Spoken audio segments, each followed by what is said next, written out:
اللهم صل على سيدنا مولانا محمد وعلى ال سيدنا مولانا محمد وعلى اله وبارك وسلم. اللهم صل على سيدنا مولانا محمد وعلى ال سيدنا مولانا محمد وعلى اله وبارك وسلم. الحمدللہ سیرت یہ لیکچرز میں آج 8واں لیکچر ہے. سیرت کا سلسلہ وار الحمدللہ جاری ہے. رسول اللہ صلی اللہ علیہ وسلم کی ذات بابرکت کا تذکرہ کرنا انتہائی ضروری ہے اور ہمارے ایمان کا حصہ ہے، بلکہ ایمان کی بنیادی ضرورتوں میں سے ایک ضرورت ہے. اس لیے جب بھی سیرت کے ہم لیکچر سنیں یا بعد میں اس کی ریکارڈنگ سنیں یا اس کو دیکھیں یا خود پڑھیں تو رسول اللہ صلی اللہ علیہ وسلم کی ذات بابرکت کے اوپر درود شریف کا ضرور اہتمام کیا کرے. اور جس طرح شروع کے اسباق میں بھی عرض کیا تھا کہ ہماری یہ ترتیب ہو، ہماری یہ عادت ہو کہ ہم روزانہ کچھ نہ کچھ وقت جو ہے وہ درود پاک پڑھنے میں لگائیں. درود پڑھنا خود بذات خود ایک عبادت ہے، بہت سارے مسائل کا حل ہے، دعائیں قبول ہوتی ہیں، بہت سارے فضائل درود شریف کے حدیث مبارکہ کے اندر آئے. تو 100 دفعہ کم از کم صبح اور 100 دفعہ شام، کم از کم 200 مرتبہ درود پاک پڑھنے کا معمول ہم میں سے ہر ایک کا ہونا چاہیے. اس سے یہ ہوگا کہ انشاءاللہ تعالیٰ نبی پاک صلی اللہ علیہ وسلم کی محبت ہمارے دلوں میں اور زیادہ امڑتی چلی جائے گی. ہم سیرت کے کچھ عنوانات سے گزر کر آئے. کل کی کلاس میں الحمدللہ اعلان بعثت کے بارے میں دیکھا کہ رسول اللہ صلی اللہ علیہ وسلم نے جب بعثت کا اعلان فرمایا اور آپ صلی اللہ علیہ وسلم پر پہلی وحی نازل ہوئی غار حرا کے اندر. کل ہم نے اس کو تفصیل سے دیکھا تھا، اس واقعے کو، کہ کیسے جبرائیل علیہ السلام غار میں آئے اور نبی صلی اللہ علیہ وسلم کو جب انہوں نے کہا پڑھیے اور پھر 3 مرتبہ اپنی بازوؤں میں لے کر آپ کو زور سے دبایا اور اس کے بعد جو ہے وہ سورہ علق کی ابتدائی 5 آیات جو ہیں وہ نازل ہوئیں. اور پھر نبی پاک صلی اللہ علیہ وسلم کس طرح گھر تشریف لائے اور اماں خدیجہ رضی اللہ تعالیٰ عنہ نے آپ صلی اللہ علیہ وسلم کی ڈھارس بندھائی اور آپ کو مبارکباد بھی دی.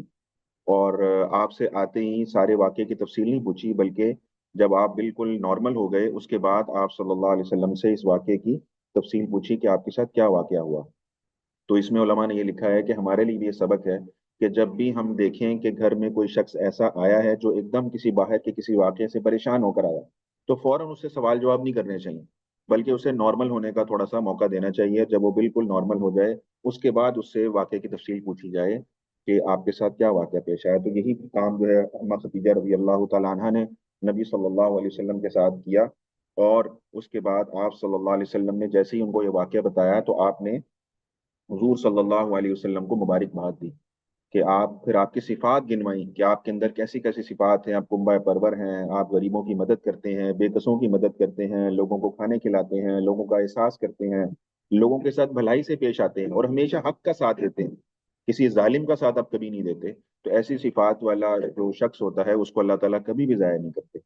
تو اس میں علماء نے لکھا کہ جس کے اندر ایسی صفات ہوں گی، ہمدردی کی، ایثار کی، قربانی کی، دوستی کی، محبت کی، مودت کی، الفت کی، اللہ تعالیٰ اس کو کبھی ضائع نہیں کرتے. اور اس کی اللہ تعالیٰ اس کے اوپر جو آفتیں آنے والی بھی ہوتی ہیں اللہ اس کو بھی ہٹا دیتے ہیں. تو اس واقعے کے بعد چونکہ رسول اللہ صلی اللہ علیہ وسلم کو باقاعدہ کیونکہ اللہ تعالیٰ کی طرف سے وحی کی جا چکی تھی، اور اس کے بعد جو نبوت کا کام تھا، لوگوں کو اللہ تعالیٰ کی طرف بلانا، جو انبیاء علیہ الصلوۃ والسلام کا بنیادی کام ہوتا ہے، اس مقصد کو لے کر رسول اللہ صلی اللہ علیہ وسلم گھر تشریف لائے. اور آتے ہی آپ صلی اللہ علیہ وسلم نے سب سے پہلے اپنی زوجہ محترمہ امی خدیجہ رضی اللہ تعالیٰ عنہ کو دین کی دعوت دی. اور امی خدیجہ رضی اللہ تعالیٰ عنہ نے فوراً آپ صلی اللہ علیہ وسلم کی دعوت کو قبول کیا. تو کل ہم نے اما خدیجہ رضی اللہ تعالیٰ عنہ کی سیرت کے بارے میں کچھ پوائنٹس کو دیکھا تھا کہ اما خدیجہ رضی اللہ تعالیٰ عنہ کو یہ منفرد اعزاز حاصل ہوا کہ آپ جو ہے وہ دین اسلام میں نبی علیہ الصلوۃ والسلام کی دعوت کو قبول کرنے والی پہلی شخصیت بن گئی، کہ سب سے پہلے جو مسلمان ہوا وہ منفرد اعزاز امی خدیجہ رضی اللہ تعالیٰ عنہ کے حصے میں آیا. تو اس لیے ان کا بہت زیادہ جو ہے وہ مرتبہ اس حوالے سے بڑھ جاتا ہے. اور امی خدیجہ رضی اللہ تعالیٰ عنہ کی فضیلت کے حوالے سے ایک حدیث ہے، حضرت علی رضی اللہ تعالیٰ عنہ سے روایت ہے کہ حضرت علی روایت کرتے ہیں کہ رسول اللہ صلی اللہ علیہ وسلم کو میں نے یہ فرماتے ہوئے سنا کہ ان خواتین میں، یعنی کہ پہلے دور کی خواتین میں سب سے بہترین عورت جو تھیں وہ مریم بنت عمران تھی، یعنی حضرت عیسیٰ علیہ السلام کی والدہ۔ اس زمانے میں سب سے بہترین عورت وہ تھی، اور آج کے زمانے میں ان خواتین میں سب سے بہتر حضرت خدیجہ بنت خویلد ہیں۔ یہ رسول اللہ صلی اللہ علیہ وسلم نے اما خدیجہ رضی اللہ تعالیٰ عنہ کے بارے میں فرمایا۔ اور حضرت عائشہ صدیقہ رضی اللہ تعالیٰ عنہ سے ایک روایت ہے کہ نبی صلی اللہ علیہ وسلم کی بیویوں میں سے کسی پر مجھے کبھی غیرت نہیں آئی سوائے خدیجہ کے، حالانکہ میں نے انہیں کبھی نہیں دیکھا تھا۔ اور یہ فرماتی تھیں اما عائشہ صدیقہ رضی اللہ تعالیٰ عنہ کہ رسول اللہ صلی اللہ علیہ وسلم جب بھی کوئی بکری ذبح کرتے تو فرماتے کہ خدیجہ کی سہیلیوں کو بھی اس کا گوشت بھجوا دو، یعنی کہ آپ کے دنیا سے جانے کے بعد، یعنی اما خدیجہ رضی اللہ تعالیٰ کے انتقال کے بعد نبی علیہ الصلوۃ والسلام ان کی سہیلیوں کو بھی ہدایہ بھیجا کرتے تھے۔ تو اما عائشہ صدیقہ رضی اللہ تعالیٰ عنہ فرماتی ہیں کہ ایک دن مجھے اس بات پہ نا غصہ آ گیا، تو میں نے یہ کہا کہ کیا آپ ہر وقت ختیجہ ختیجہ کرتے رہتے ہیں؟ تو اس پر نبی علیہ السلام نے اما عائشہ صدیقہ رضی اللہ تعالیٰ عنہ سے فرمایا ہے کہ ختیجہ کی محبت میرے اندر رچ بس گئی ہے، مجھے بہت محبت ہے ختیجہ کے ساتھ۔ اور اما عائشہ صدیقہ رضی اللہ تعالیٰ عنہ یہ بھی روایت کرتی ہیں کہ گھر سے نکلتے نکلتے کبھی کبھار اگر حضرت خدیجہ رضی اللہ تعالیٰ عنہ کا رسول اللہ صلی اللہ علیہ وسلم کے سامنے ذکر آ جاتا تو رسول اللہ صلی اللہ علیہ وسلم بہت ہی اچھے الفاظ کے ساتھ ان کو یاد کرتے تھے، اور ان کی بہت زیادہ تعریف اور توصیف بیان کیا کرتے تھے۔ تو کہتے ہیں کہ اسی طرح ایک دفعہ نبی علیہ الصلوۃ والسلام کے سامنے حضرت خدیجہ کا ذکر آ گیا، اور جو ہے وہ میں نے جو ہے وہ آ، کہہ دیا یہ کہ یا رسول اللہ کیا آپ اس بوڑھی عورت کو یاد کرتے رہتے ہیں؟ اللہ تعالیٰ نے تو آپ کو اور بھی بہت سی اچھی، ان سے بھی اچھی بہتر خواتین سے نوازا ہے۔ تو روایت میں آتا ہے کہ نبی علیہ الصلوۃ والسلام کا رنگ متغیر ہو گیا یہ بات سن کر، اور آپ نے فرمایا نہیں، اللہ کی قسم اس نے مجھے اس سے بہتر بیوی نہیں دی، وہ مجھ پر ایمان تب لائی جب لوگوں نے انکار کیا، اور انہوں نے میری اس وقت تصدیق کی جب لوگوں نے مجھے جھٹلایا، اور انہوں نے اپنے مال کے ذریعے سے میری ڈھارس بندھائی جب لوگوں نے مجھے کچھ بھی دینے سے منع کر دیا تھا، اور اللہ تعالیٰ نے مجھے اس کے ذریعے سے اولاد سے نوازا جبکہ دوسری بیویوں سے میری کوئی اولاد نہیں ہوئی۔ تو رسول اللہ صلی اللہ علیہ وسلم اما خدیجہ رضی اللہ تعالیٰ عنہ کے ایمان کی بہت زیادہ قدر کیا کرتے تھے، بہت زیادہ قدر کیا کرتے تھے۔ اور یہ جو آپ کے سامنے سابقون الاولون لکھا ہوا ہے، سابقون الاولون یا سابقین الاولین سے مراد وہ لوگ ہیں جن پر رسول اللہ صلی اللہ علیہ وسلم نے سب سے پہلے دعوت اسلام کو پیش فرمایا تھا، اور سب سے پہلے ان میں آپ کے گھر کے اپنے افراد تھے، جیسے آپ کی اپنی زوجہ اما خدیجہ تھیں رضی اللہ تعالیٰ عنہ، آپ کے چچا کے بیٹے جو حضرت علی رضی اللہ تعالیٰ عنہ جو آپ کی کفالت کے اندر تھے وہ تھے، اور اسی طرح آپ کے آزاد کردہ غلاموں میں حضرت زید بن حارثہ رضی اللہ تعالیٰ عنہ تھے، اور اسی طرح آپ کے غلاموں میں حضرت بلال حبشی رضی اللہ تعالیٰ عنہ۔ تو یہ چار پانچ لوگ جو تھے آپ کے گھر کے لوگ تھے جن پر آپ نے سب سے پہلے دعوت اسلام کو پیش فرمایا، اور انہوں نے سب سے پہلے اسلام قبول کیا۔ اور پھر آپ کے دوستوں میں حضرت ابوبکر صدیق رضی اللہ تعالیٰ عنہ کا ذکر آتا ہے کہ انہوں نے جو ہے وہ ان کو نبی علیہ السلام نے دعوت دی اور انہوں نے اسلام قبول کیا۔ تو یہ چار پانچ لوگ جو ہیں سابقون الاولون کہلاتے ہیں، یعنی ان پر سب سے پہلے دعوت اسلام کو پیش کیا گیا، اور انہوں نے بلا چوں چرا، بلا کسی قسم کی تردید کے شک میں پڑے ہوئے اس دعوت کو فوراً سے قبول کر لیا۔ تو آج انشاءاللہ ان سابقون الاولون کا تذکرہ ہوگا، اور اس کے ساتھ ساتھ حضرت ابوبکر صدیق رضی اللہ تعالیٰ عنہ کا قبول اسلام کا واقعہ انشاءاللہ وہ آپ کے سامنے رکھوں گا، اور حضرت علی رضی اللہ تعالیٰ عنہ کا قبول اسلام کا واقعہ، اور اسی طرح جو پانچویں نمبر پر اسلام لے کر آئے اس کے بارے میں علماء سیرت نگاروں نے دو نام لکھے ہیں، حضرت عثمان غنی رضی اللہ تعالیٰ عنہ اور حضرت زبیر ابن عوام رضی اللہ تعالیٰ عنہ۔ ان دونوں کا نام آتا ہے کہ یہ پانچویں نمبر پر مسلمان ہوئے۔ بہرحال زیادہ کی رائے حضرت زبیر ابن عوام رضی اللہ تعالیٰ عنہ کی طرف ہے کہ وہ پانچویں نمبر پر اسلام قبول کیا، اور ان کا بھی انشاءاللہ تعالیٰ واقعہ رکھیں گے کہ وہ کیسے اسلام قبول کیا، اور ان کی سیرت کے بارے میں انشاءاللہ آج تھوڑا سا تذکرہ ہوگا۔ اچھا، سب سے پہلے تو یہ بالاجماع امت کا اس بات پر اتفاق ہے کہ سب سے پہلے ایمان لانے والی جو ذات ہے وہ حضرت خدیجہ الکبریٰ رضی اللہ تعالیٰ عنہ کی ہے۔ اور اس کے بعد دوسرے نمبر پر کون ایمان لایا، اس پر مختلف اقوال ہیں۔ کچھ سیرت نگاروں کا کہنا ہے کہ سیدنا ابوبکر صدیق رضی اللہ تعالیٰ عنہ دوسرے نمبر پر ایمان لائے، کئی سیرت نگاروں کا کہنا ہے کہ سیدنا علی المرتضیٰ رضی اللہ تعالیٰ عنہ دوسرے نمبر پر ایمان لے کر آئے، کئی سیرت نگاروں کا کہنا ہے کہ سیدنا زید ابن حارثہ رضی اللہ تعالیٰ عنہ دوسرے نمبر پر ایمان لے کر آئے۔ بہرحال اس میں سیرت نگاروں کی طرف سے مختلف آراء آتی ہیں، لیکن اس میں کچھ تطبیق بھی کی گئی، یعنی اس کو جوڑا بھی کیا ہے، پورا ایک اس کو واضح کیا گیا ہے کہ اصل میں دوسرے نمبر پر ایمان لانے والا کون تھا۔ وہ میں آپ کو یہ دکھاتا ہوں سلائیڈ میں، اب دیکھیں اس میں سابقون الاولون کے اندر اما خدیجہ رضی اللہ تعالی عنہا خواتین میں سب سے پہلے ایمان لانے والی. حضرت علی رضی اللہ تعالی عنہ چھوٹے بچے تھے، آپ کی عمر 10 سال تھی. آپ جو تھے وہ حضرت حضور صلی اللہ علیہ وسلم کے زیر کفالت تھے. تو بچوں میں سب سے پہلے ایمان لانے والی شخصیت حضرت علی رضی اللہ تعالیٰ عنہ کی بن جاتی ہے. اسی طرح حضرت ابو بکر صدیق رضی اللہ تعالیٰ عنہ آزاد مردوں میں، یعنی کہ کیونکہ یہ مکے میں ایک آزاد شخص تھے اور آپ صلی اللہ علیہ وسلم کے تقریباً ہم عمر تھے، 2 سال آپ صلی اللہ علیہ وسلم سے عمر میں چھوٹے تھے، تو آزاد تھے. تو یہ آزاد مردوں میں سب سے پہلے ایمان لانے والی شخصیت کہلائے. اسی طرح حضرت زید بن حارثہ رضی اللہ تعالیٰ عنہ، یہ نبی علیہ الصلوۃ والسلام کے آزاد کردہ غلاموں میں سے تھے. ان کا واقعہ انشاءاللہ آ جائے گا کہ آزاد کردہ غلام کیسے تھے یہ، وہ میں انشاءاللہ آگے چل کے آپ کو آج انشاءاللہ بتاؤں گا. اور اس کے بعد حضرت بلال رضی اللہ تعالیٰ عنہ، یہ بھی اب سابقون الاولون میں ہیں اور یہ غلاموں میں سب سے پہلے انہوں نے اسلام قبول کیا. تو یہ ایک تطبیق ہے سیرت نگاروں کی مختلف آراء کی روشنی کے اندر کہ ایسے اس طریقے سے یہ لوگ سب پہلے اسلام لانے والوں میں شامل ہو جاتے ہیں. خواتین کے اندر اما خدیجہ ہیں، بچوں میں حضرت علی ہیں، آزاد مردوں میں ابو بکر صدیق رضی اللہ تعالیٰ عنہ ہیں، آزاد کردہ غلاموں میں زید ابن حارثہ ہیں، اور غلاموں میں حضرت بلال رضی اللہ عنہ رضوان اللہ تعالی علیہ مجمعین.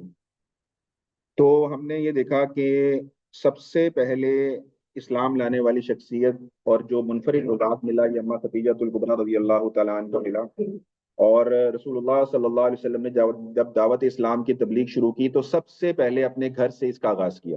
سب سے پہلے اپنے گھر سے آغاز کیا اور اپنی اہلیہ محترمہ کو جو دعوت دی، اور انہوں نے فوراً آپ صلی اللہ علیہ وسلم کی زبان مبارک سے جب الفاظ سنے یہ والے کہ اللہ تعالیٰ کی ذات وحدہ لا شریک لہو ہے اور میں نبی بنا کر بھیجا گیا ہوں، تو سب سے پہلے انہوں نے جو ہے وہ اسلام قبول کیا. اور جب رسول اللہ صلی اللہ علیہ وسلم نے سب سے پہلے ان کو وحی کے الفاظ اقرا بسم ربک الذی خلق، جو سورہ الگ کی 5 ابتدائی آیات اتری تھیں، وہ تلاوت کر کے ان کو سنائیں، تو حضرت خدیجہ الکبریٰ رضی اللہ تعالیٰ عنہ کو یہ اعزاز بھی حاصل ہوا کہ سب سے پہلے تلاوت قرآن پاک سننے کا شرف بھی انہی کے حصے میں آیا. اور اس کے بعد کل ہم نے دیکھا تھا کہ جو اولین احکام آئے وضو کے اور نماز کے، اور جب جبرائیل علیہ السلام نے نبی علیہ الصلوۃ والسلام کو وضو کا طریقہ سکھایا، ایڑی مار دی ایک پتھر پہ، وہاں سے چشمہ پھوٹا اور پورا وضو کا طریقہ، اور پھر 2 رکعت نماز جو ہے وہ ادا کی اور ان کو وہ طریقہ بتلایا. تو رسول اللہ صلی اللہ علیہ وسلم جب یہ وضو کا طریقہ سیکھ کر اور نماز کا طریقہ سیکھ کر گھر تشریف لائے تو حضرت خدیجہ الکبریٰ رضی اللہ تعالیٰ عنہ کو بھی یہ وضو کا طریقہ سکھایا اور نماز کا طریقہ سکھایا. تو گویا حضرت خدیجہ الکبریٰ رضی اللہ تعالیٰ عنہ اسلام میں وہ پہلی شخصیت ہیں امت کے اندر جنہوں نے سب سے پہلے وضو بھی کیا اور سب سے پہلے نماز بھی حضور صلی اللہ علیہ وسلم کی معیت میں ادا کی. تو یہ بھی شرف انہی کے حصے میں آیا. حضرت علی رضی اللہ تعالیٰ عنہ رسول اللہ صلی اللہ علیہ وسلم کے زیر کفالت تھے. اصل میں ان کے والد جو ابو طالب تھے ان کے 4 بیٹے تھے. سیرت نگاروں نے لکھا ہے کہ ابو طالب کے 4 بیٹے تھے. ایک کا نام تھا طالب، جن کی وجہ سے ابو طالب مشہور ہوئے ان کی کنیت سے، اور ایک تھے حضرت عقیل. یہ حضرت عقیل رضی اللہ تعالیٰ یہ بھی حضرت علی کے بھائی تھے. اور ان کے جو بیٹے تھے مسلم بن عقیل، ان کے بارے میں مشہور واقعہ ہم سب نے سنا ہوا ہے کہ وہ حضرت حسین رضی اللہ تعالیٰ عنہ نے جب ان کو کوفہ بھیجا خط لے کر، جب وہ کوفہ گئے تھے وہ انہی کے بیٹے تھے، حضرت عقیل کے بیٹے تھے. تو حضرت عقیل رضی اللہ تعالیٰ عنہ یہ حضرت علی کے بھائی تھے اور ابو طالب کے بیٹے تھے. اور ان کے ایک اور بھائی تھے حضرت جعفر، جن کو حضرت جعفر طیار بھی کہا جاتا ہے. طیار کیوں کہا جاتا ہے کہ جب یہ شہید ہوئے غزوہ موتا کے اندر، انشاءاللہ وہ آگے واقع آئے گا، تو ان کی جو لاش تھی اس کو اللہ نے پر لگا دیے تھے، تو اس وجہ سے ان کو جعفر طیار مشہور ہو گئے تھے یہ. تو اور ایک حضرت علی تھے. تو ابو طالب کے یہ 4 بیٹے تھے. کئی سیرت نگاروں نے یہ بھی لکھا ہے کہ 3 بیٹے تھے. حضرت عقیل کا نام ہی طالب تھا، یہ دونوں ایک ہی کے نام تھے. بہرحال 3 بیٹے تھے یا 4 بیٹے تھے. تو ہوا یہ کہ مکے میں شدید قحط سالی تھی. اس قحط سالی کی وجہ سے ابو طالب کے حالات بھی اتنے اچھے نہیں تھے گھریلو مالی طور پر. تو حضرت عباس رضی اللہ تعالیٰ عنہ جو آپ کے چچا تھے آپ صلی اللہ علیہ وسلم کے، اور آپ صلی اللہ علیہ وسلم دونوں نے مل کر مشورہ کیا کہ ابو طالب کے پاس چلتے ہیں، اور ان کے پاس کیونکہ اتنا مال اسباب نہیں ہے اور ان کے یہ 3 بیٹے ہیں یا 4 بیٹے ہیں، تو ان سے یہ درخواست کرتے ہیں کہ آپ اپنے بیٹوں کو ہماری کفالت میں دے دیں تاکہ آپ پر کچھ مالی طور پر بوجھ کم ہو جائے. تو ان دونوں نے مشورہ کیا. یہ دونوں ابو طالب کے پاس تشریف لے کر گئے اور ابو طالب کے سامنے یہ بات رکھی کہ آپ کے 3 بیٹے ہیں یا 4 بیٹے ہیں، آپ ان میں سے کچھ جو ہے وہ ہماری کفالت میں دے دیں تاکہ ان کی پرورش وغیرہ ہم کر لیں تاکہ آپ پر مالی طور پر کچھ بوجھ کم ہو جائے. تو حضرت ابو طالب نے کہا کہ بھائی ایسا کرو کہ 2 بیٹے جو بڑے والے ہیں طالب اور عقیل، ان کو میرے پاس چھوڑ دو، اور باقی دو بیٹے جو ہیں جعفر اور علی، ان کو تم اپنی کفالت کے اندر لے جاؤ دونوں۔ تو حضور صلی اللہ علیہ وسلم نے حضرت علی کو اپنی کفالت میں لیا، اور حضرت عباس رضی اللہ تعالیٰ عنہ نے حضرت جعفر رضی اللہ تعالیٰ عنہ کو اپنی کفالت میں لیا۔ تو اس طرح حضرت علی جو تھے وہ آپ صلی اللہ علیہ وسلم کی کفالت کے اندر آ گئے۔ ٹھیک ہو گیا؟ تو حضرت علی رضی اللہ تعالیٰ عنہ جب آپ کے گھر میں رہنے لگے تو آپ کی عمر تھی 10 سال کے قریب۔ تو آپ ایک مرتبہ گھر میں موجود تھے، اور آپ نے یہ دیکھا کہ حضور صلی اللہ علیہ وسلم جو ہیں وہ نماز پڑھ رہے ہیں اما خدیجہ الکبریٰ رضی اللہ تعالیٰ عنہ کے ساتھ۔ تو ان کو بڑی حیرانگی ہوئی کہ یہ جو ہے یہ کیا کام ہو رہا ہے، یہ کیا چیز ہے، یہ کیسی عبادت ہے جو کہ دونوں حضرات کر رہے ہیں۔ تو حضرت علی رضی اللہ تعالیٰ عنہ نے ان سے پوچھا کہ یہ آپ کیا کر رہے ہیں؟ تو انہوں نے کہا کہ نماز کے متعلق سوال کیا آپ صلی اللہ علیہ وسلم سے، تو آپ صلی اللہ علیہ وسلم نے پھر ان کو دعوت دی، اور آپ نے ان سے کہا کہ بھائی یہ میں اللہ کا رسول ہوں، اور اللہ نے مجھے نبی بنا کر بھیجا ہے، اور یہ عبادت ہے نماز پڑھنا، اور اس طرح ہم نماز پڑھتے ہیں۔ تو اس کے بعد کیا ہوا کہ حضرت علی رضی اللہ تعالیٰ عنہ پر نبی علیہ الصلوۃ والسلام نے دعوت کو پیش فرمایا۔ جب آپ پر دعوت کو پیش فرمایا گیا تو آپ نے یہ فرمایا کہ یا رسول اللہ، اس وقت ظاہر اسلام نہیں لائے تھے، نبی علیہ الصلوۃ والسلام کو یہ کہا کہ یا رسول اللہ، میں اس حوالے سے اپنے والد ابو طالب سے مشورہ کر کے آپ کو بتاؤں گا کہ میں اسلام قبول کروں گا یا نہیں کروں گا۔ دونوں حوالے سے میں جو ہے وہ اپنے والد سے مشورہ کروں گا۔ تو رسول اللہ صلی اللہ علیہ وسلم نے ان سے یہ فرمایا کہ علی، تم ابھی یہ بات اپنے والد سے مت کرنا، ٹھیک ہے؟ یہ اپنے والد سے یہ بات مت کرنا، ایسا نہ ہو کہ یہ راز جو ہے نا وہ فاش ہو جائے۔ تو میں نہیں چاہتا کہ ابھی راز فاش ہو، اگر تم اسلام ابھی قبول نہیں کرنا چاہتے تو یہ بات اپنے تک رکھنا، کسی اور سے مت کرنا۔ تو حضرت علی رضی اللہ تعالیٰ عنہ خاموش ہو گئے یہ بات سن کر۔ تو فرمایا، سیرت نگاروں نے لکھا ہے کہ ایک رات بھی گزرنے نہ پائی تھی کہ حضرت علی رضی اللہ تعالیٰ عنہ کے دل میں اللہ تعالیٰ نے اسلام ڈال دیا، اور آپ صبح آپ صلی اللہ علیہ وسلم کی خدمت اقدس میں پیش ہوئے، اور آپ نے عرض کیا کہ یا رسول اللہ، آپ مجھے کس چیز کی دعوت دیتے ہیں؟ تو رسول اللہ صلی اللہ علیہ وسلم نے ان سے فرمایا کہ یہ گواہی دے دو کہ اللہ ایک ہے، کوئی اس کا شریک نہیں، اور لات اور عزا کا انکار کر دو، جو مکے میں مشہور بت تھے لات اور عزا، ان دونوں کا انکار کرو، اور بت پرستی سے نفرت اور بیزاری کا اظہار کر دو۔ تو حضرت علی رضی اللہ تعالیٰ عنہ نے فوراً اسلام قبول کر لیا، اور ایک عرصے تک حضرت علی رضی اللہ تعالیٰ عنہ کے بارے میں لکھا ہوا ہے کہ ایک عرصے تک آپ نے اپنے اسلام کو ظاہر نہیں ہونے دیا۔ پھر ایک دن کیا ہوا کہ آپ ایک جگہ پہ رسول اللہ صلی اللہ علیہ وسلم کے ساتھ چھپ کر کہیں نماز پڑھ رہے تھے، تو آپ کے والد ابو طالب وہاں سے گزر رہے تھے۔ تو انہوں نے جب نماز پڑھتے ہوئے دیکھا آپ صلی اللہ علیہ وسلم کو اور حضرت علی کو، تو انہوں نے بڑا حیرانگی کا اظہار کیا کہ یہ کیا کر رہے ہیں آپ دونوں۔ تو اس وقت جو ہے رسول اللہ صلی اللہ علیہ وسلم نے اپنے چچا ابو طالب سے فرمایا کہ میں اس طرح اللہ کا رسول ہوں، اور اللہ تعالیٰ نے مجھے نبی بنا کر بھیجا ہے، اور ہم اللہ کی عبادت کرتے ہیں، اور کسی قسم کا اس کے ساتھ کسی کو شریک نہیں ٹھہراتے۔ تو اس پر ابو طالب نے جب یہ بات سنی اور حضرت علی رضی اللہ تعالیٰ عنہ سے بھی پوچھا کہ بیٹا تم کیا کر رہے ہو، انہوں نے بھی یہی جواب دیا کہ میں نے جو ہے وہ ان کے ہاتھ پر اسلام قبول کر لیا ہے، میں نے جو ہے وہ ان کا دین قبول کر لیا ہے۔ تو کتابوں میں لکھا ہے کہ ابو طالب نے جب یہ بات سنی تو اپنے بیٹے حضرت علی رضی اللہ تعالیٰ عنہ سے فرمایا کہ بیٹا، جو یہ بات کر رہے ہیں، آپ صلی اللہ علیہ وسلم کی طرف اشارہ فرمایا کہ جو یہ بات کر رہے ہیں اس پر مضبوطی سے جمے رہنا۔ تو اس کی بھی ہم نے اپنے بیٹے کی بھی تائید کی اس حوالے سے۔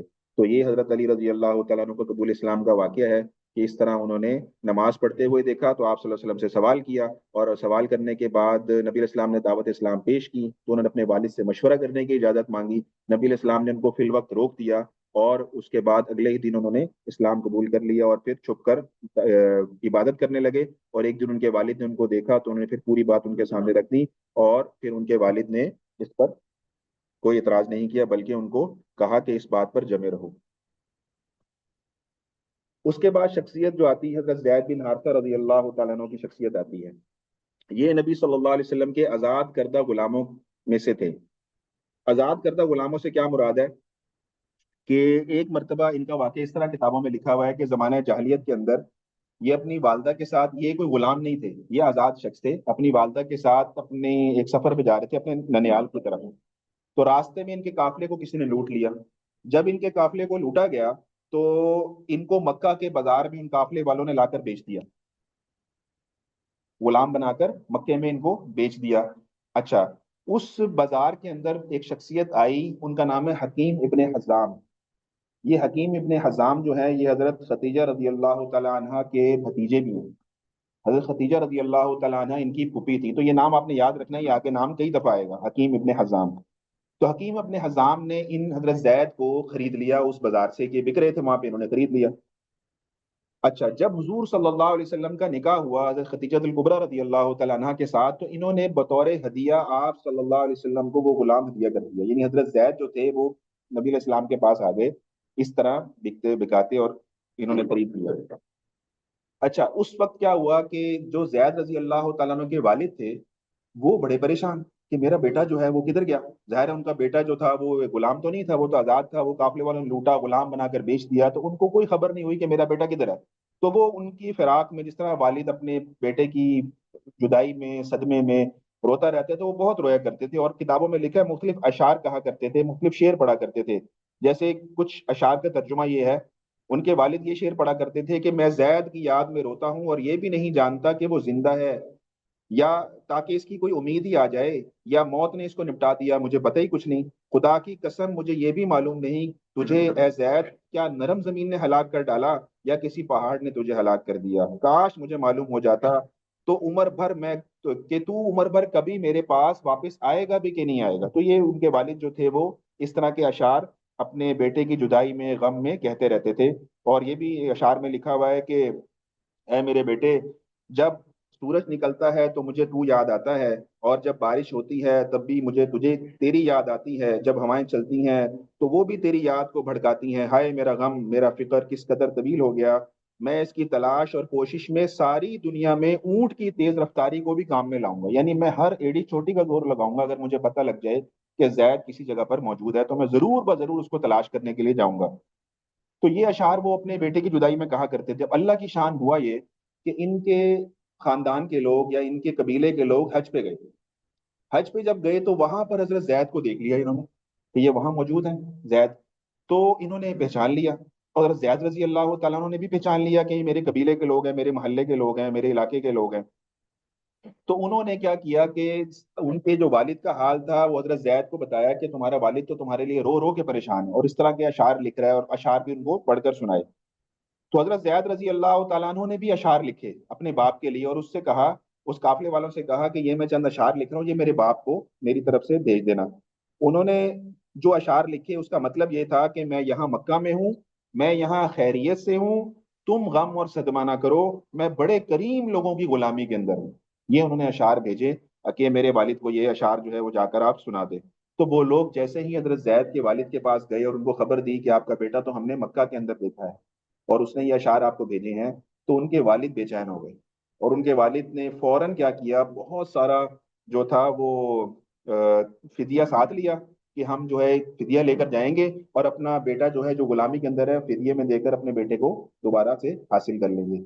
تو بہت سارا فدیہ ان کے والد اور ان کے چچا لے کر رسول اللہ صلی اللہ علیہ وسلم کی خدمت اقدس میں پیش ہو گئے. اچھا، ان کو جب پتہ لگا کہ یہ حضور صلی اللہ علیہ وسلم کی غلامی میں ہے، تو فوراً حضور صلی اللہ علیہ وسلم کے پاس گئے اور عرض کیا کہ اے ہاشم کی اولاد اور اپنی قوم کے سردار، آپ لوگ حرم کے رہنے والے ہو، اللہ کے گھر کے پڑوسی ہو، آپ تو خود قیدیوں کو رہا کرتے ہو، تو بھوکوں کو کھانا دیتے ہو، ہم اپنے بیٹے کی طلب میں تمہارے پاس آئے ہیں. اچھا، رسول اللہ صلی اللہ علیہ وسلم سے جب انہوں نے یہ بات کی نا، تو آپ کو پتہ نہیں لگا کہ کس کی بات کر رہے ہیں. آپ کو نہیں پتہ لگا یہ کیا معاملہ ہے. آپ نے فرمایا کہ بھائی کہنا کیا چاہتے ہو، صاف بات کرو، کھل کے بات کرو، کیا کہنا چاہتے ہو. پھر انہوں نے بتایا کہ یا رسول اللہ ایسی ایسی بات ہے کہ ہم اپنے بیٹے کی طلب میں آپ کے پاس پہنچے ہیں. یہ ہمارا بیٹا ہے زید جو آپ کی غلامی کے اندر ہے. یہ غلام نہیں تھا، یہ اس طرح سے واقعہ ہوا تھا کہ اس کو قافلے نے لوٹا تھا اور مکے میں بیچا تھا، اور وہاں سے پھر آپ تک یہ پہنچے ہیں. تو یہ کوئی غلام نہیں ہے. بہرحال پھر بھی ہم فدیے کی رقم لے کر آئے ہیں، آپ جتنا مال کہتے ہیں ہم آپ کو دیتے ہیں، ہمارا بیٹا جو ہے وہ آپ رہا کر دیں، چھوڑ دیں. تو حضور صلی اللہ علیہ وسلم نے جب پوری بات سنی تو آپ صلی اللہ علیہ وسلم نے فرمایا کہ بس اتنی سی بات ہے. آپ نے فرمایا زید کو بلا لو اور آ، اس سے پوچھ لو، زید کو بلا لو اور اس سے پوچھ لو، اگر وہ تمہارے ساتھ جانا چاہے تو مجھے کسی قسم کا فدیہ نہیں چاہیے، اس کو لے جاؤ اپنے ساتھ. اور اگر وہ میرے ساتھ رہنا چاہے تو پھر میں کسی کو مجبور نہیں کر سکتا کہ میرے سے جدا ہو. تو یہ بات جب رسول اللہ صلی اللہ علیہ وسلم نے حضرت زید کے باپ اور والد سے کی، تو ان کے والد اور جو ان کے چچا تھے، جب ان کے چچا اور ان کے والد سے کی تو ان کے والد اور ان کے چچا بہت خوش ہوئے. تو انہوں نے فرمایا کہ یا رسول اللہ آپ نے یہ بہترین بات کی ہے, بہت زیادہ انصاف کی بات کی ہے کہ بالکل ایسا ہی ہے. تو آپ نے حضرت زید رضی اللہ تعالیٰ عنہ کو بلا لیا, اور جب زید رضی اللہ تعالیٰ عنہ کو بلایا تو آپ نے ان سے یہ فرمایا کہ زید, تمہیں اختیار ہے, چاہو تو اپنے باپ اور اپنے چچا کے ساتھ واپس چلے جاؤ, اور چاہو تو تم میرے پاس رہو. تو یہ بات جب آپ نے کی تو حضرت زید نے عرض کیا کہ یا رسول اللہ, میں آپ کے مقابلے میں بھلا کس کو پسند کر سکتا ہوں, میں آپ کے مقابلے میں بھلا کس کو پسند کرتا ہوں, آپ میرے لیے باپ کی جگہ بھی ہیں اور چچا کی جگہ بھی ہیں. اور ان دونوں باپ چچا نے جب یہ بات سنی حضرت زید رضی اللہ تعالیٰ عنہ سے, تو حیران رہ گئے, اور زید سے کہنے لگے, زید تم غلامی کو ترجیح دے رہے ہو آزادی پر, تم غلام رہنا چاہتے ہو, آزادی پر ترجیح دے رہے ہو غلامی کو. تو حضرت زید رضی اللہ تعالیٰ عنہ نے کہا, ہاں بالکل ایسا ہی ہے, میں غلامی کو ترجیح دے رہا ہوں آزادی پر. اور حضور صلی اللہ علیہ وسلم کی طرف اشارہ کیا کہ ان کے مقابلے میں میں کسی چیز کو بھی پسند نہیں کر سکتا, کہ حضور صلی اللہ علیہ وسلم کی ذات کے آگے میں کسی کو پسند نہیں کر سکتا. حضور صلی اللہ علیہ وسلم جب یہ جواب سنا تو ان کو گود میں لے لیا اور فرمایا کہ میں نے اس کو اپنا بیٹا بنا لیا ہے. تو یہ زید جو تھے یہ بہت عرصے تک زید بن محمد کے نام سے مشہور ہوئے, اور اس کے بعد جب قرآن پاک میں حکم آیا لے پالک بیٹے کا, تو پھر جو ہے وہ ان کو جو ہے وہ احکامات کو تبدیل ہو گئے. تو ان کے باپ اور چچا نے جب یہ منظر دیکھا تو بہت خوشی سے اس کو قبول کر لیا, اور زید رضی اللہ تعالیٰ کو چھوڑ کر پھر چلے گئے. تو یہ حضرت زید رضی اللہ تعالیٰ عنہ کا واقعہ ہے. اور یہ آزاد کردہ غلام, پھر ظاہری بات ہے غلام تو نہیں تھے, پھر آپ نے ان کو اپنا بیٹا بنا لیا تھا, لے پالک بیٹا بنا لیا تھا. اس کے بعد جو ہے یہ آزاد ہو گئے. تو ان پر جب اسلام کی دعوت کو پیش فرمایا رسول اللہ صلی اللہ علیہ وسلم نے, تو انہوں نے بھی فوراً اس کو دعوت کو قبول کر لیا. تو یہ حضرت زید کا واقعہ ہے کہ کیسے جو ہے انہوں نے اسلام قبول کیا.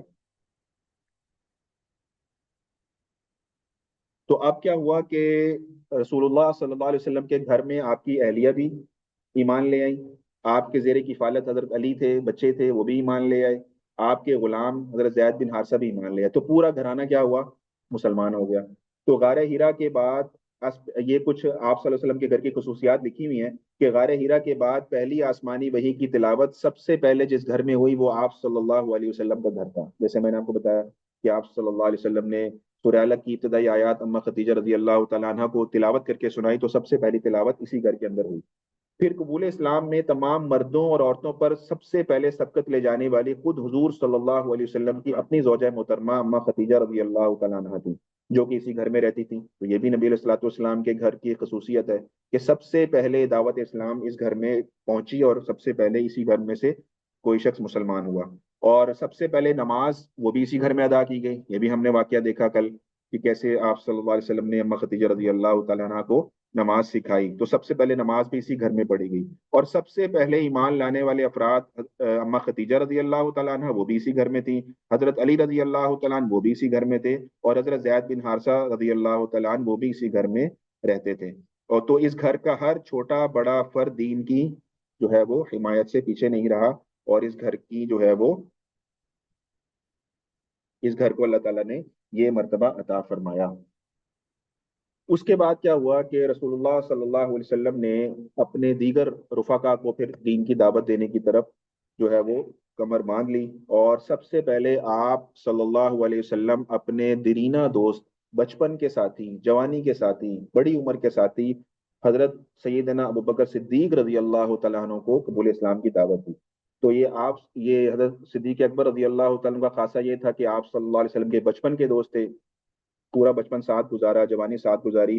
بہت سارے تجارتی سفروں کے اندر خود رسول اللہ صلی اللہ علیہ وسلم حضرت ابوبکر صدیق رضی اللہ تعالیٰ عنہ کے ساتھ سفر کیا کرتے تھے. تو ان کا واقعہ یہ ہوا کہ ابوبکر صدیق رضی اللہ تعالیٰ عنہ کو ایک خواب آیا. وہ خواب کیا آیا کہ آپ نے دیکھا کہ مکے میں ایک چاند اترا ہے, آسمان سے مکے میں ایک چاند اترا ہے, اور چاند کی روشنی مکے کے ہر گھر میں گئی ہے.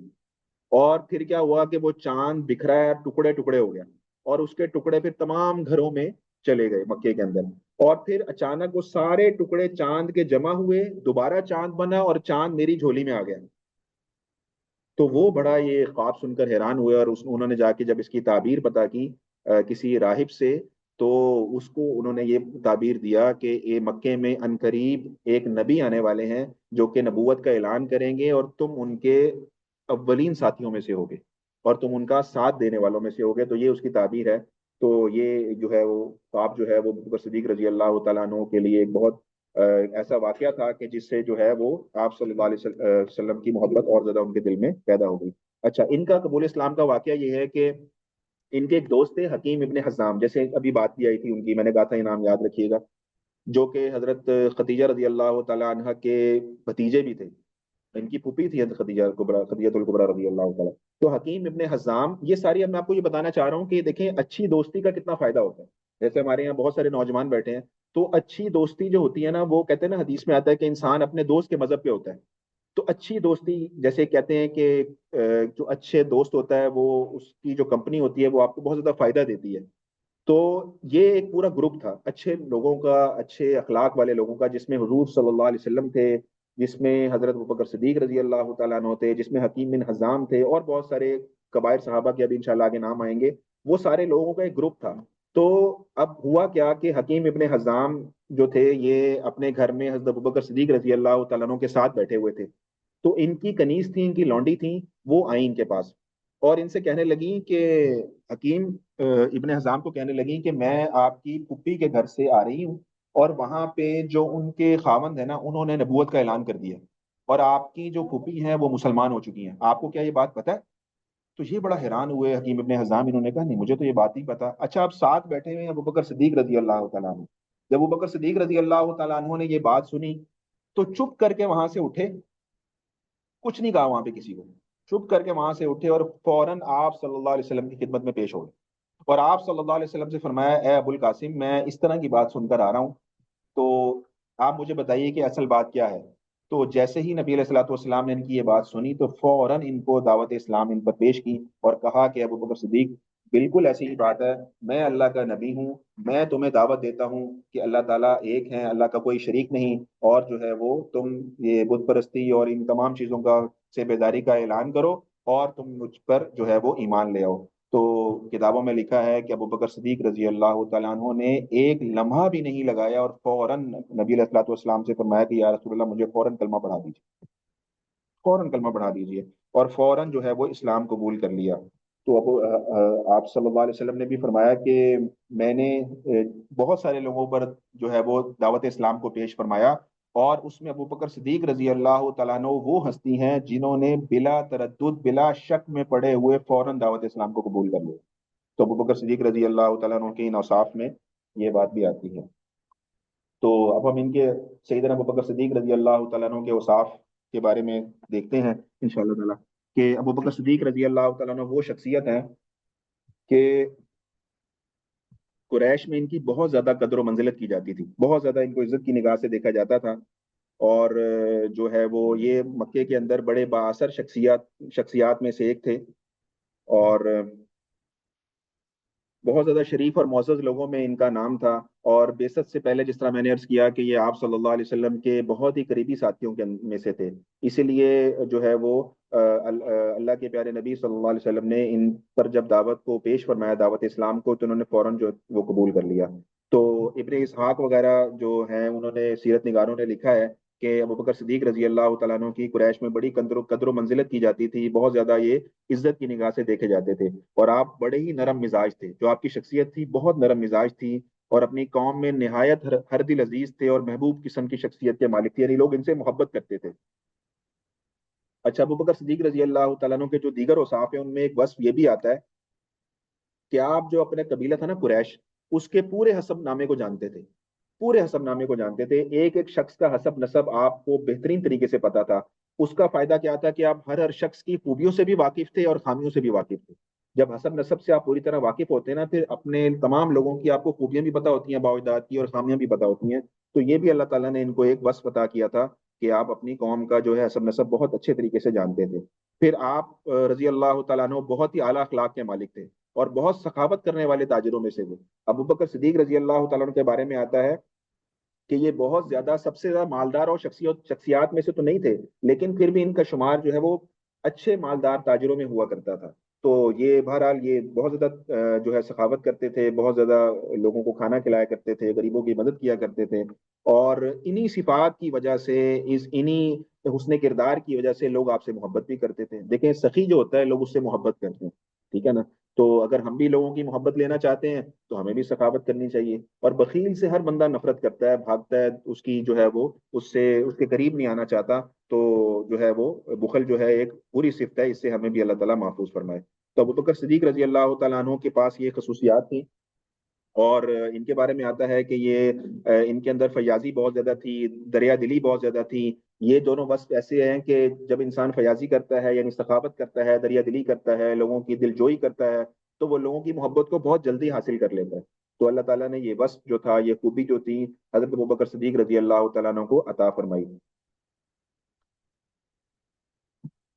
تو رسول اللہ صلی اللہ علیہ وسلم نے ان کے بارے میں فرمایا کہ میری امت کے لیے سب سے زیادہ جو مہربان شخصیت ہیں وہ ابو بکر صدیق رضی اللہ تعالیٰ عنہ.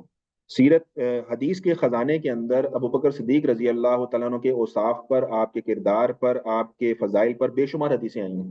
نبی علیہ الصلوۃ والسلام نے ایک حدیث میں یہ فرمایا کہ میں نے اپنے امت میں سب لوگوں کا بدلہ دے دیا سوائے حضرت ابو بکر صدیق رضی اللہ تعالیٰ عنہ، کہ ان کا بدلہ قیامت میں اللہ تعالیٰ ہی دے سکتے ہیں، میں نہیں دے سکتا. یعنی اتنی قربانی تھی ان کی. تو یہ ایسی شخصیت تھے. اور با اجماع امت یہ اس بات پر سب کا اتفاق ہے، اہل سنت والجماعت کے عقائد میں سے ہے کہ سب سے پہلی جو شخصیت خلیفہ بنی ہے آپ صلی اللہ علیہ وسلم کے دنیا سے پردہ فرما جانے کے بعد، وہ حضرت ابو بکر صدیق رضی اللہ تعالیٰ عنہ. اور یہ بھی اجماع امت ہے، اہل سنت والجماعت کے عقائد میں سے ہے کہ رسول اللہ صلی اللہ علیہ وسلم کی امت میں سب سے زیادہ فضیلت والی شخصیت حضرت ابو بکر صدیق رضی اللہ تعالیٰ عنہ کی ہے. تو یہ وصف جو ہے وہ ان کے حصے میں آئے. اور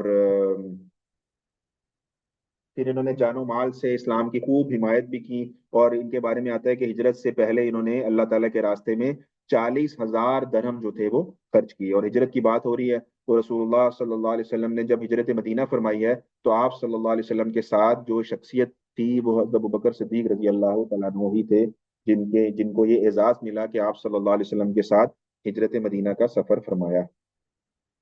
اور حضرت ابوبکر صدیق رضی اللہ تعالیٰ عنہ، جیسا ہم نے کہا کہ یہ آزاد مردوں میں سب سے پہلی شخصیت تھے.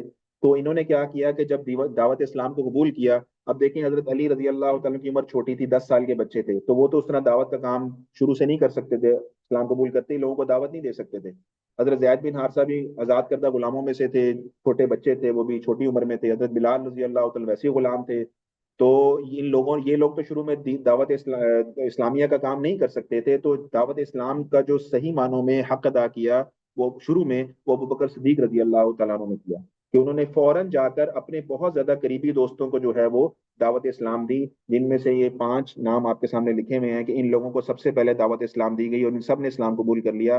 جس میں ایک نام سیدنا عثمان ابن عفان رضی اللہ تعالیٰ عنہ کا ہے، پھر سیدنا زبیر ابن عوام رضی اللہ تعالیٰ عنہ کا ہے، پھر سیدنا طلحہ ابن عبید اللہ رضی اللہ تعالیٰ عنہ، پھر سیدنا سعد بن نبی وقاص رضی اللہ تعالیٰ عنہ، پھر سیدنا عبد الرحمن رضی اللہ تعالیٰ بن عوف. تو یہ 5 صحابہ ہیں جنہوں نے ابو بکر صدیق رضی اللہ تعالیٰ عنہ کی دعوت پر جو ہے وہ اسلام قبول کیا. تو یہ میں آپ کو بتانا چاہ رہا ہوں کہ اچھے دوست جو ہوتے ہیں ان کا یہ دیکھیں کتنا فائدہ ہوتا ہے. یہ سارے ایک دوست تھے، ایک ان کی کمپنی تھی، تو انہوں نے فوراً اپنے دوستوں کو جا کر دین کی دعوت دی اور ان سب لوگوں نے فوراً دعوت اسلام جو تھی وہ قبول کر لی. تو ان شخصیات میں سے جن کو انہوں نے دعوت دی ہے ان میں سے جو ایک شخصیت ہے حضرت زبیر بن عوام رضی اللہ تعالیٰ عنہ، کہ انہوں نے قبول اسلام جو کیا وہ سیرت نگاروں نے لکھا ہے کہ 5ویں نمبر پر قبول کرنے والی، اسلام قبول کرنے والی شخصیت میں حضرت زبیر ابن عوام کا نام آتا ہے. حضرت زبیر بن عوام رضی اللہ تعالیٰ عنہ کی سیرت کے اندر آتا ہے کہ یہ رسول اللہ صلی اللہ علیہ وسلم کی پھوپھی کے بیٹے تھے. آپ کی پھوپھی تھی صفیہ بنت عبد المطلب، یہ ان کے صاحبزادے تھے حضرت زبیر ابن عوام. اور یہ والد کی طرف سے ان کا رشتہ لگتا تھا حضرت ختیجہ رضی اللہ تعالیٰ عنہ کے ساتھ، کہ حضرت ختیجہ رضی اللہ تعالیٰ عنہ کے یہ بھتیجے بھی تھے. تو آپ صلی اللہ علیہ وسلم کے ساتھ بھی رشتہ داری تھی ان کی، اور حضرت ختیجہ رضی اللہ تعالیٰ عنہ کے ساتھ بھی ان کی رشتہ داری تھی. اور پھر آپ دیکھیے کہ یہ حضرت ابوبکر صدیق رضی اللہ تعالیٰ عنہ کے داماد بھی تھے. حضرت ابوبکر صدیق رضی اللہ تعالیٰ عنہ کی 3 بیٹیاں تھیں. سب سے بڑی بیٹی کا نام تھا اسما بنت ابو بکر، درمیان والی بیٹی کا نام ہے حضرت عائشہ صدیقہ رضی اللہ تعالیٰ عنہ، اور تیسری بیٹی تھی ام کلثوم رضی اللہ تعالیٰ عنہ. تو یہ سب سے جو بڑی بیٹی تھی حضرت اسما، ان کے یہ شوہر بھی تھے. تو اس طرح ابوبکر صدیق رضی اللہ تعالیٰ عنہ کے داماد بھی تھے. اور ان کے جو اولاد میں 2 مشہور صحابہ کا نام آتا ہے، وہ ان کے جو تھے وہ یہ ان کے والد ہیں. ان میں ایک صحابی کا نام ہے حضرت عبداللہ بن زبیر رضی اللہ تعالیٰ عنہ، اور ایک صحابی ہے حضرت عروہ بن زبیر رضی اللہ تعالیٰ عنہ۔ تو یہ حدیث کے مشہور راوی بھی ہیں یہ دونوں حضرات۔ اور عبداللہ بن زبیر رضی اللہ تعالیٰ عنہ کے بارے میں آتا ہے کہ جب مسلمانوں نے مدینہ طیبہ کی طرف ہجرت کی ہے تو مدینہ طیبہ میں یہودیوں نے یہ بات مشہور کر دی کہ ہم نے مسلمانوں پر جادو کر دیا ہے، اس جادو کے نتیجے میں اب کوئی اولاد نرینہ ان کی پیدا نہیں ہو سکتی، اور کئی عرصے تک مدینہ میں کوئی اولاد نرینہ پیدا نہیں ہوئی۔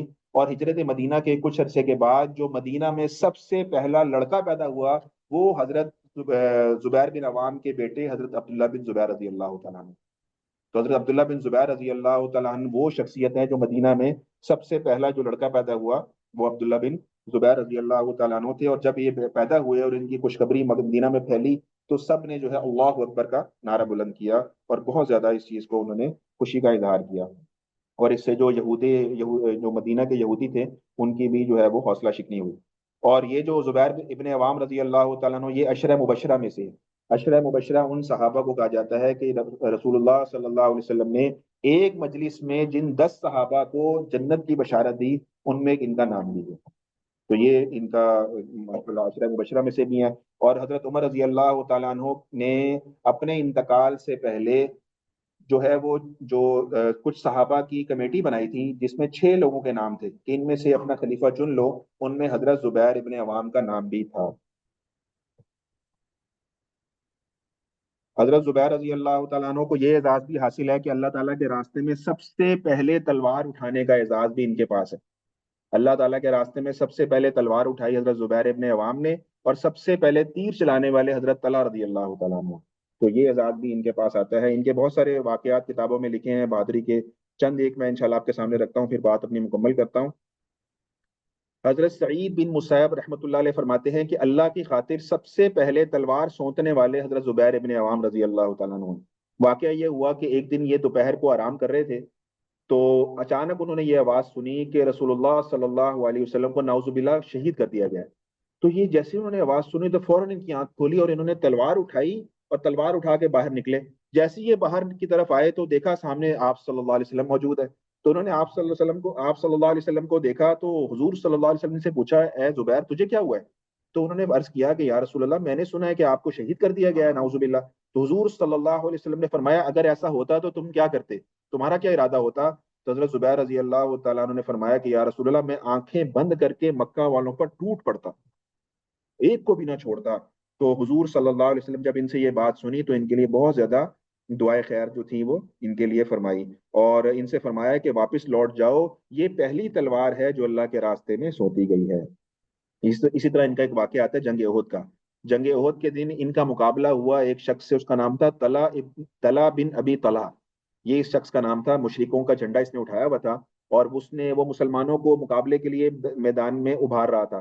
تو لوگ لیکن اس کی بہادری، اس کی شجاعت اور اس کے قد کاٹ کی وجہ سے اس سے ڈر رہے تھے، رک رہے تھے، آگے نہیں جا رہے تھے۔ تو حضرت زبیر ابن عوام نے جب یہ دیکھا تو اس کے مقابلے کے لیے نکلے اور چھلانگ لگا کر اسی کے اونٹ پر اس کے ساتھ بیٹھ گئے، اور اس کو اونٹ پر لڑائی اس سے شروع کر دی، اور اس شخص کو جو تھا وہ اونٹ سے نیچے پھینکا اور تلوار سے اس کا گلا کاٹ دیا۔ اس بات پر حضور صلی اللہ علیہ وسلم نے ان کی بہت زیادہ تعریف فرمائی، اور یہ فرمایا کہ ہر نبی کا ایک حواری ہوا کرتا ہے، حواری کہتے ہیں جان نثار کو، ہر نبی پر ایک جان نچھاور کرنے والا جان نثار ہوا کرتا ہے، میرے حواری حضرت زبیر رضی اللہ تعالیٰ عنہ۔ تو یہ ٹائٹل بھی رسول اللہ صلی اللہ علیہ وسلم کو فرمایا۔ اور ایک واقعہ غزوہ خندق کا بھی آتا ہے کتابوں کے اندر کہ خندق میں دشمن ایک تھا نوفل بن عبداللہ، یہ دشمن تھا اور یہ مسلمانوں کو مقابلے میں ابھارنے کے لیے دعوت دے رہا تھا، اور کوئی اس کے مقابلے کے لیے جا نہیں رہا تھا۔ تو حضرت زبیر ابن عوام رضی اللہ تعالیٰ نے اس کے مقابلے کے لیے نکلے اور اس پر تلوار کا ایسا وار کیا کہ اس کے 2 ٹکڑے کر دیے، اور 2 ٹکڑے کر دیے۔ اور ان کے بارے میں لکھا ہے جب انہوں نے 2 ٹکڑے کیے تو ان کے ٹکڑے کرنے کی وجہ سے ان کے تلوار میں جو دندانے تھے، جو تلوار کی دھار تھی اس میں دندانے پڑ گئے، یعنی وہ تلوار ان کی خراب ہو گئی، اس کی اتنی زور سے انہوں نے وار کیا۔ اور یہ اس پر انہوں نے شعر بھی پڑھا، وہ شعر کا ترجمہ یہ ہے کہ میں ایسا آدمی ہوں کہ اپنی بھی حفاظت کرتا ہوں دشمن سے، اور رسول اللہ صلی اللہ علیہ وسلم کی بھی حفاظت کرتا ہوں۔ تو یہ انہوں نے یہ جو ہے وہ ان کے کچھ واقعات ہیں۔ اور ایک واقعہ ان کا لکھا ہے کہ حضرت اسما بنت ابی بکر جو ان کی اہلیہ تھیں، یہ فرماتی ہیں کہ ایک مشرک ہتھیار لگائے ہوئے آیا اور ایک اونچی جگہ پر چڑھ گیا اور کہنے لگا میرے مقابلے میں کوئی آ سکتا ہے؟ تو حضور صلی اللہ علیہ وسلم نے لوگوں میں سے کہا اس کا مقابلے کے لیے کون جائے گا؟ تو ایک شخص نے کہا یا رسول اللہ میں جاتا ہوں۔ تو یہ بھی